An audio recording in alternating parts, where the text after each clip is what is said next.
close-knit villages of Mahaicony, Region 5, are in mourning and anxiety following a tragic accident on Sunday, which has left 2 persons dead and several others injured. The first casualty was reported on Sunday afternoon shortly after the accident, while another victim succumbed Monday night.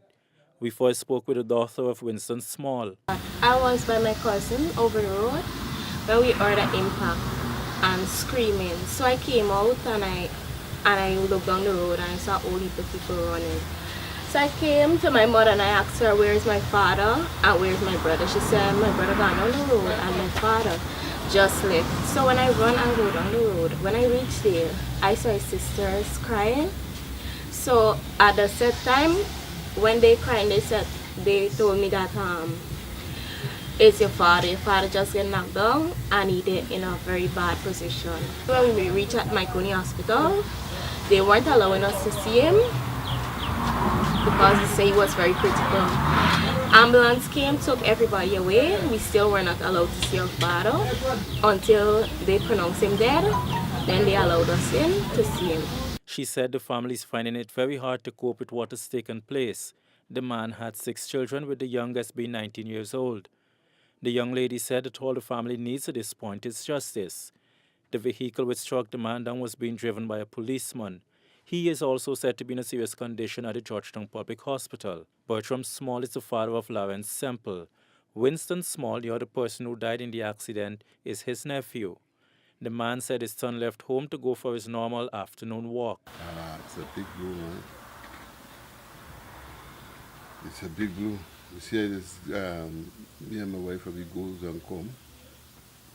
And Darren is just here.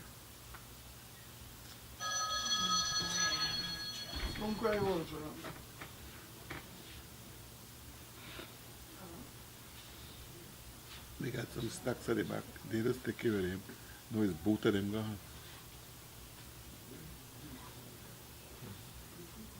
It's a big blue. When the newsroom visited the community today, relatives of Small were still in a state of shock. Relatives said that Semple appeared to have been recovering well up to Monday and was even communicating with relatives. Today also, relatives were visited by Divisional Commander Calvin Brutus and his team. They were accompanied by a pastor who prayed for them and offered words of comfort. At the home of the 13-year-old Jasani, his aunt and mother were tending to his injuries and shaving around the wound on his head, which had to receive stitches. They said doctors stitched up the wound without shaving off the hair. I heard my son, Jahim, shouting Jasani's name. So I came on the veranda and I asked what happened. And he said, Mommy, somebody killed my brother. I said, what? What really happened? And he said, somebody hit Jasani down. And with that, I put on something and I went on the road. When I got on the road, he was already gone to Mahaicony. When I got there, I saw him in a state, had burns in his head, there were blood and so forth. I am taking it cool, because I give God praise and thanks that Jasani is alive. And I'm handling it very well. It's hard. I'm in a state of shock, but still I'm getting over it because he's here with me today. Speeding and an uneven section of the roadway towards the approach of a bridge in the area are being blamed for the accident. This bridge, every vehicle that come, as you can see, they're going over the side of the bridge because some bumpy.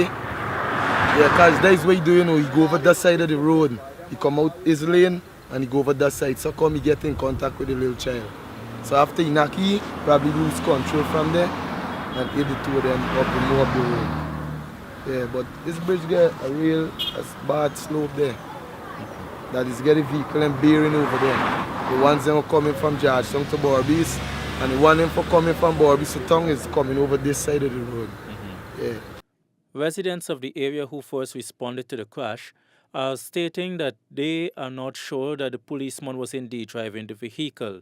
They are contending that there might have been a driver's switch.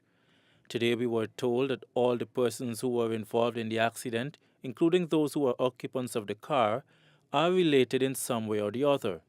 Leroy Smith, Newsroom.